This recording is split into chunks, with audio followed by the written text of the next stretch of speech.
Assalamualaikum warahmatullahi wabarakatuh. Perkenalkan, nama saya Erlani dengan nomor induk mahasiswa F1B021039 dari program studi Teknik Elektro. Nah, di sini saya akan sedikit menjelaskan tentang sebuah prototipe yang saya buat untuk memenuhi tugas ujian akhir semester dari mata kuliah Konsep Sains dan Teknologi dengan dosen pengampu yang terhormat Bapak Giri Wahyu Wiryasto, STMT. Nah, langsung saja. Seiring pertumbuhan penduduk yang semakin bertambah dan juga perkembangan iptek yang semakin maju, berdampak terhadap perkembangan industri yang semakin pesat karena dituntut oleh keinginan atau kebutuhan masyarakat yang semakin beragam. Nah, tanpa kita sadari, secara tidak langsung hal ini juga berdampak pada kebutuhan akan air untuk dikonsumsi manusia, termasuk juga kebutuhan akan air panas yang digunakan untuk berbagai macam hal. Nah, salah satu contohnya di sini ketika kita membuat segelas kopi ataupun teh. Nah, menurut saya di sini agak sedikit ribet ketika kita membuat segelas kopi ataupun teh. Nah, belum kita memanaskan air di kompor, belum kita menggunakan wadah yang berbeda untuk memanaskannya, belum lagi kita menuangkannya kembali ke dalam gelas. Nah, di sini saya terinspirasi dari sebuah pemanas air elektrik yang beredar di pasaran, dan sehingga saya membuat sebuah alat yang konsepnya sama namun menggunakan alat dan bahan yang sederhana yang bisa kita temukan di sekitar kita, yaitu di rumah dan mungkin di kos juga banyak.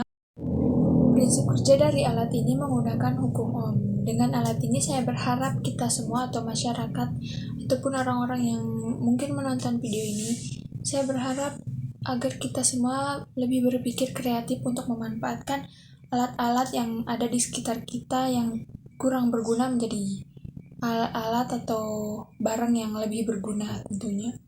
Nah, ini adalah alat yang saya buat, yaitu pemanas air dari bahan sederhana yaitu sendok.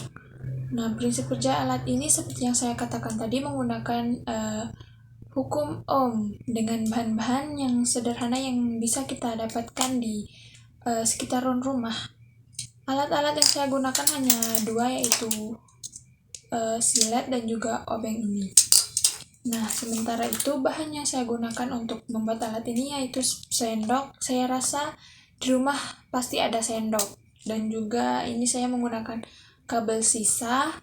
Ini saya menggunakan colokan yang sudah tidak terpakai namun masih berfungsi. Nah, yang hijau ini saya menggunakan kaki rak sepatu yang sudah tidak digunakan lagi, dan di dalamnya ini terdapat bambu sebagai penyekat antara kedua sendok ini agar tidak bersentuhan. Dengan menggunakan prinsip hukum Ohm atau juga bisa disebut dengan metode ohemik. Nah, metode ohemik itu sendiri merupakan teknik pemanasan bahan pangan dengan melewatkan atau mengalirkan arus bolak-balik, atau bisa juga disebut dengan tegangan AC pada bahan pangan tersebut yang bersifat konduktif. Nah, tegangan AC itu sendiri digunakan pada kedua ujung sendok atau elektroda ini di bagian ujung sini dengan melilitkan kabel ini di masing-masing sendok.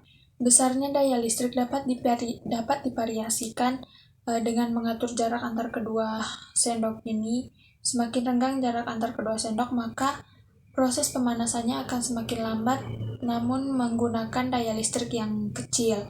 Nah, ketika jarak antar sendok ini dirapatkan, maka proses pemanasannya akan semakin cepat namun menggunakan banyak daya listrik.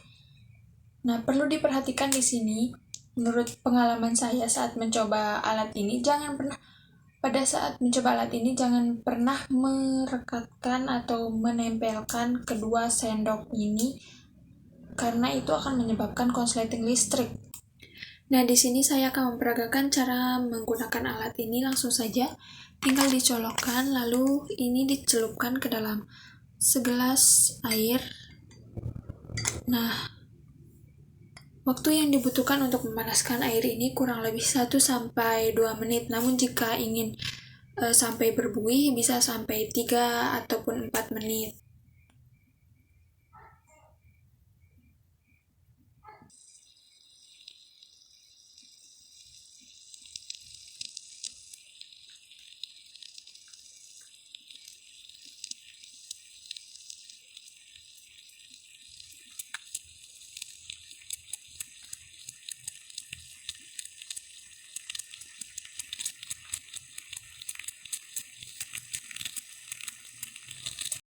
Perlu diperhatikan, alat ini akan bekerja hanya jika di dalam wadah atau gelas tadi berisikan air ataupun bahan lainnya yang bersifat konduktor atau penghubung antara kedua elektroda ini. Hanya sekian yang dapat saya sampaikan, kurang lebihnya mohon maaf apabila ada kesalahan dalam penyebutan nama ataupun istilah, mohon dimaafkan. Sekian dari saya. Wassalamualaikum warahmatullahi wabarakatuh.